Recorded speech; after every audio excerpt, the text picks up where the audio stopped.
Good afternoon. First of all, to thank Jayati and Chandra for the invitation to be here and the patience with all of the logistics to be able to be here. Yes. On that note, so this presentation is basically my reflections on what happened at the spring meetings, the so-called New York Minister of Finance crowd that Sherry was mentioning in DC. Sorry, and what impressed me the most about the discussion was the overall lack of ambition, something that Richard also mentioned in his presentation. So the three messages that I want to give with this presentation is, number one, if you look at the structural components of debt for a large number of low-income and lower middle-income countries, they're basically mostly moving in the wrong direction. So the structural deterioration of debt dynamics continues for a large number of countries. Number two is the fact that the way the official discussions on how to address debt distress are evolving, they are focusing on a series of marginal issues that are planting the seeds for additional problems down the road. So they might facilitate immediate debt restructurings now, but they are planting the seeds of more problems down the road. And the third thing is that my main concern, and this also lines up with the presentation that Sherry Spiegel did before, is that we're entering into a situation where the capacity of developing countries of the G77 to push for an ambitious agenda on debt issues at FFD4 next year is already being limited by the tone of the discussions at the G20.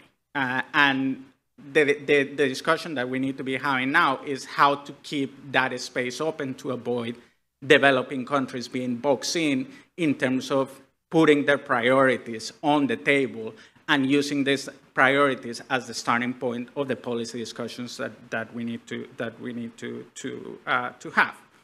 So I'm using a framework that was first used by Jan Kregel in a paper in 2004 of using Minsky to try to understand financial fragility in developing countries, using Minsky's profiles of financial fragility. So these profiles help to identify systemic risk, the development of systemic risk and fragilities in a financial system. So you have three basic profiles. Under a hedge profile, agents in the system can meet their existing obligations through available cash flows. So they are solving in every period and at the end of the projection horizon.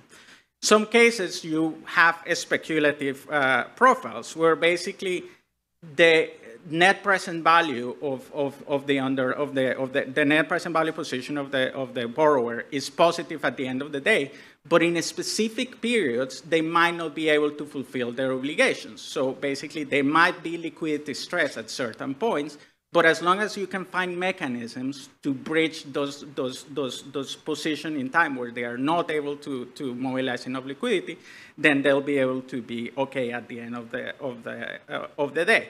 But then you have situations where basically as the financial cycle evolves and risk taken increases and the amount of debt taken increases, you have an increasing number of agents that enter into a Ponzi, the famous Ponzi profile, which is basically the obligations at the end of the day will not be able to be paid in full, and the only way that borrowers can basically make it to the next day is to find somebody else to borrow their money to make the upcoming payment. Now, this is very risky, and you can understand why as more and more agents become Ponzi agents, the system becomes increasingly fragile. Because the moment financing stops coming, then you start having defaults that basically spread out on the one hand.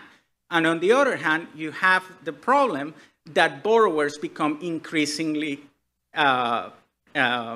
risk takers in the sense that they no longer care what happens 5 years down the road or 10 years down the road. They only need to make it until tomorrow. So they make decisions based on strictly short-term considerations, which actually might end up undermining their financial position in the long run, which makes the system even more fragile. So the advice that Minsky did is, in order to understand how this fragility builds in systems, you need to follow the money and understand what's happening with balance sheets to basically grasp what's happening with the underlying fragility of the system. So what are the red flags that we're seeing? So the first one, it was something that was referred, that basically we're starting to see that cash is flowing out from developing countries. So if you take the new disbursements on external public debt minus debt service has become negative. And basically what this graph shows you is something that was referred in the presentation by Professor Epstein, is that basically financial flows to developing countries go hand in hand with the Fed policy rate. So during the early 2000s, you had growing interest rates in the US that basically were siphoning capital out of developing countries. Then you have a decade of low interest rates, so then capital flew in developing countries, and now you have a situation that as soon as interest rates start going up, then capital flows stop going into developing countries, and you have this situation where 52 countries in 2022, the last year for which we have available data, had net negative resource transfer. So they were giving more money than they were receiving. And I think this is also an important point about the role of debt. I think it's important, and it's not very usual that the US government and UNCTAD are on the same page on something, but basically the importance of using net transfers as a framework to understand how that works. Because debt is a tool, and you know that debt is fulfilling its task when it's facilitating the developing countries accessing resources in terms that are going to be able to repay them with increased capacity production down the road. But when you have a situation where those repayments are taking money out precisely when countries can least afford it, that's when debt becomes a problem, which is the situation that we're right now. Now, what is interesting, and some of this has been alluded, is that when you actually break down what's happening with this net resource transfer by the type of creditor, there are basically a couple of important messages with this. Number one, the one on the left shows you what is happening with net resource transfers on the private side, and you see that the private sector is the driving force of net resource transfer, and that actually most of the net negative resource transfers are associated to a sharp decline in disbursements by the private sector and really high debt servicing requirements accumulated over a decade of growing debt levels. The second thing that is interesting is that if, despite all of the discussion about the role of non-Paris Club creditors in the current crisis, when you look what's happening with the net resource transfer, they are a marginal factor in terms of the amount of resources that are coming out of developing countries. And the third thing is that actually multilateral institutions have been doing a really good job starting in 2020. That's the spike that you see on the graph on the right, in pushing resources in. The key issue is that the reason why the World Bank is concerned about this is because their capacity to maintain net positive transfers, especially to highly distressed countries, is limited and is going to come under further pressure after IDA 21. So they know that they cannot maintain this for a long period of time. Not only they know that, they are concerned because the catalytic impact of multilateral resource flows is limited if at the same time that the money comes in through the multilateral door, it's leaving out through a private window. So the system is clearly not working, and that's why the World Bank is concerned about this. So what is happening with the balance sheet? And I think I need to speed up. If you look at the main, the evolution of public debt is a function of the initial debt levels, growth, interest rate, and fiscal balance. And if you look across these indicators, they are going all in the wrong directions for a large number of countries. So if you look, these are red flags 2 to 6. If you look at what's happening and you compare the projections for 24 from the WEO before COVID and the one in October 23, you had that for 89 countries, debt levels were higher, which creates a snowball effect. You have a lower GDP level, of course, because of COVID, but you also have lower GDP terminal growth rates, which means that you have permanent scarring as a result of COVID. And then you have, in at least 65 cases, a worsening primary balance. So you have all of these dynamics that are hitting, if you look from an analytical perspective, mostly PRGT countries and mostly countries in sub-Saharan Africa that are trapped in this dynamic. You also have a circumstance that when you look at what's happening with interest rates, the rates at which countries are being able to roll over their existing commitment are higher. So the blue line is the weighted average coupon of non-investment grade countries, and the blue line is the bond yield, so basically a proxy for how much it costs to tap markets. And you have situations where, for example, 3 countries from sub-Saharan Africa were able to tap the markets in recent months at the beginning of the year, but at rates that are really high, and that if you look at the distribution of defaults over the last 20 years would indicate that the likelihood of default on these newly issued bonds are pretty substantial, precisely because they're rolling over at such high rates. And what this leaves us is a situation where one of the most interesting things that came out before the spring meetings, but that you don't hear talk about it, was a report from the IMF on leaked countries, where they did an assessment that is hidden in the annex of the report, where they basically said, look, if you look at the capacity of leaked countries to increase expenditure, and then you compare to the gaps, expenditure gaps, that exist to meet the SDGs, not even by 2040, these countries will be able to achieve the SDGs, even if they push their expenditure rates at rates that would be higher than anything that we have seen in history. So the message in that annex is basically saying 2030 is not going to happen. Even if you push it to 2040, it's not going to happen either, even if you push expenditure at a very high rate. And when you look at what the actual projections show in terms of how much expenditure is changing, you see that in at least 79 countries, the primary expenditure is projected to fall down in terms of the steady state rate of the IMF model. So they're saying, yes, we should spend more, but actually what they are saying is that things that basically the accumulation of the distress and lower growth and all these problems are leading to the situation where we have less expenditure. But, the message in DC was, well, no worry, the cavalry is coming slowly, but it's coming. Like, we're making some progress. We know that we would like to have achieved more. And no, this is not a test by your ophthalmologist to see if you can see the fine print on the slide. But this is a table that was in an IMF document precisely analyzing the evolution of these discussions. And one of the things that they are saying is like, well, look, how we know that we're making progress. If you compare about the different programs that the different restructurings that are taking place, and if you compare the number of months passed between a staff level agreement with the IMF and the actual first program review, it's going down. So that means that the IMF is able to basically lend money faster to countries that are restructuring. But the best way, I was trying to think of analogies to explain this in a simple way for non-debt experts, is like a hospital that is trying to evaluate in its efficiency in treating patients. So then you have people that come in that require a pretty serious surgery, and then the hospital is saying, well, actually, between the first and second and third talk with the doctor, those talks are taking place faster.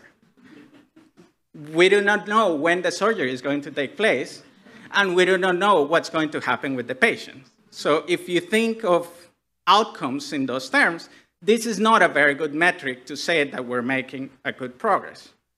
And more important, I think whether this is a charge of the Light Brigade. So for those not familiar with the historical reference, the charge of the Light Brigade was a war event in the Crimea War in the 19th century, where a Light Brigade from the British Army charged against a Russian position. The problem was that the guy in charge got confused and charged against the wrong position and basically ended up getting everybody killed. So it's what happened, the risk of making progress towards the wrong objective. So